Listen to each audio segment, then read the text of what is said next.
హెచ్చరిక, దైవజనుని హెచ్చరిక. చెక్క ముఖ్యం కాదు, సిలువ ముఖ్యం కాదు, సిలువ బొమ్మ ముఖ్యం కాదు. సిలువ బొమ్మలకు మొక్కాల్సిన అవసరం లేదు. సిలువను మెడల్లో, చెవుల్లో, తలల్లో పెట్టుకోవాల్సిన అవసరం లేదు. సిలువలో చేసిన యాగాన్ని ధ్యానించు. సిలువ మీద ఉన్న క్రీస్తును చూడు. ఈ రోజున చాలామందికి సిలువ కావాలి, క్రీస్తు వద్దు అంటే సిలువ బొమ్మలే కావాలి. క్రీస్తు యొక్క త్యాగం, విశ్వాసం, పరిశుద్ధత అక్కర్లేదు. కొందరికి క్రీస్తు కావాలి, సిలువలొద్దు అంటే సిలువతోటి శ్రమలొద్దు, కష్టాలొద్దు, నిందలొద్దు, అవమానం వద్దు. క్రీస్తు ఇచ్చే సింహాసనం కావాలి నాకు, కుదరదు. There is no crown without cross. సిలువ లేకుండా కిరీటమో లేదు. దేవుడు నీకు విడుదల ఇవ్వాలని, స్వస్థత ఇవ్వాలని, నీ కొరకు, వర్తమాన భూత భవిష్యత్ కాలంలో ఉన్న సకల జనుల కొరకు ప్రాయశ్చిత్త బలిగా ఆయన దేవుడు కాబట్టి ఒకేసారి ప్రాణం ఇచ్చాడు. రక్షణ రెడీగా ఉంది. నువ్వు నమ్మితే, నువ్వు అడిగితే నీకు దొరుకుతుంది. అది యేసయ్యా నాకు ఈ పాపక్షమాపణ కావాలి, నాకు మానసిక వ్యధ నుంచి విడుదల కావాలి, నాకు శరీర బాధల నుంచి విడుదల కావాలి, నా కుటుంబ సమస్యల్లో, మనస్మర్ధనలో సమాధానం కావాలి, నా పాపం వల్ల తెచ్చుకున్న రోగాల నుంచి నాకు స్వస్థత కావాలి, నా పాపం వల్ల, బుద్ధిహీనతల వల్ల తెచ్చుకున్నటువంటి ఇబ్బందుల నుంచి, కరువు నుంచి, వ్యాధుల నుంచి, అప్పుల నుండి నాకు విడుదల కావాలని అడిగితే క్రీస్తు తన ఐశ్వర్యము చొప్పున ప్రతి అవసరతను తీర్చడానికి ఇవాళ సత్యవంతుడిగా ఉన్నాడు, అందుబాటులో ఉన్నాడు. నమ్ముట నీ వలనైతే నమ్ము వానికి సమస్తము సాధ్యం అన్నాడు. ఇంత గొప్ప క్రీస్తును నీవు పక్కన పెట్టి నీ సొంత శక్తితో, నీ సామర్థ్యతతో, నీ తెలివితో, నీ జ్ఞానముతో, మనుషుల సహాయముతో ఏదో సాధిద్దామని నీవు అనుకుంటే మూర్ఖుడవు. నిన్ను విమోచించే ప్రభువు చేతులు చాచి నిన్ను పిలుస్తున్నాడు. నీకోసం నా ప్రాణం ఇచ్చాను, నా కోసం నువ్వు బ్రతకవా? జింజన్డార్ఫ్ అనే ఒక వినోద విలాసాల యందు ఆసక్తి కలిగిన వ్యక్తి తన గుర్రం వేసుకొని స్వారీ చేస్తూ అనేక ప్రదేశాలు తిరుగుతూ ఉండేవాడట. ఒక స్థలంకి వెళ్తేప్పుడు అక్కడ ఎత్తైనటువంటి ఒక సిలువ ప్రతిమను చూశాడు. ఏంటిది అని చూస్తే అక్కడ సిలువ వేయబడిన యేసుక్రీస్తు యొక్క దృశ్యం కనబడింది.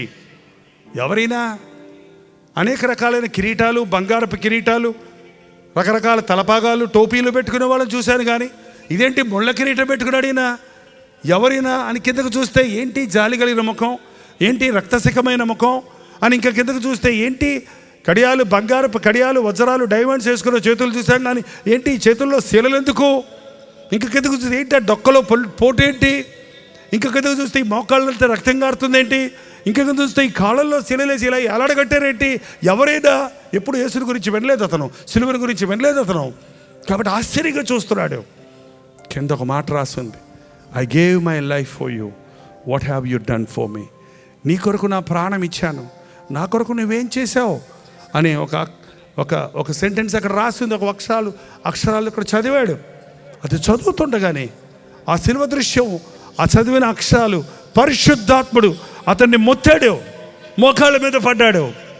ఆ సిలువ రియల్గా యేసుక్రీస్తు బతికొచ్చి లేక సిలువలో వేలాడుతున్నట్టుగా అతనికి అద్భుతంగా ఒక కనువిప్పు కలిగింది. నా కోసం నువ్వు చనిపోతే నీ కోసం నేను జీవిస్తానని మోకాళ్ళ మీద పడి దేవునికి అప్పగించుకున్నాడు.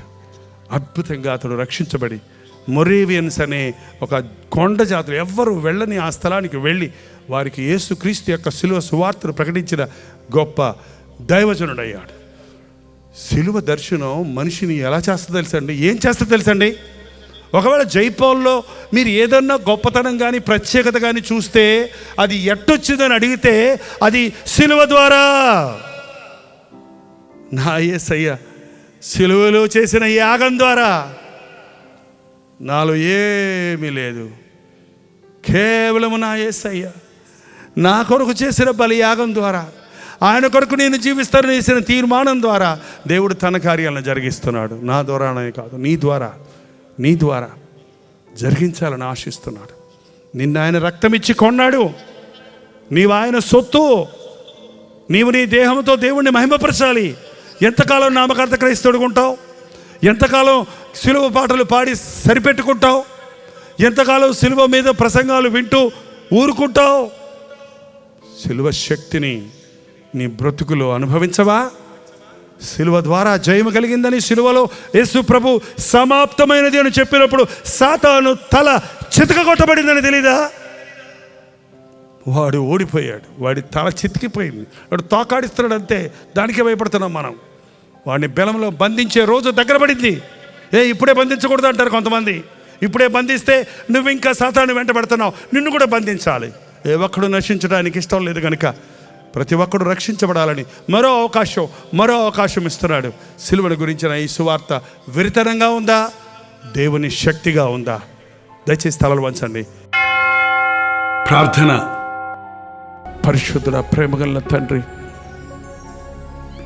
2000 సంవత్సరముల క్రితము మేము పుట్టక ముందే మా కొరకు చేసిన ఈ గొప్ప యాగాన్ని గురించి మరొక్కసారి ఈ రోజున మా కళ్ళ ముందు ప్రత్యక్షపరిచినందుకై వందనములు నాయన. కట్టుకథగా కాక నిజం సత్యం అన్న విషయాన్ని మేము నమ్మునట్లుగా, విశ్వాసులుగా కాక విశ్వాసులుగా బ్రతుకున్నట్లుగా, నిన్ను తాకి చూచుటకు, నీ స్పందన కలుగుటకు మాకు సహాయం ఇచ్చావు. ఇక్కడున్న ప్రతి బండ గుండెను నజరేయుడైన యేసుక్రీస్తు నామములో పగలగొట్టుచున్నాము నాయన.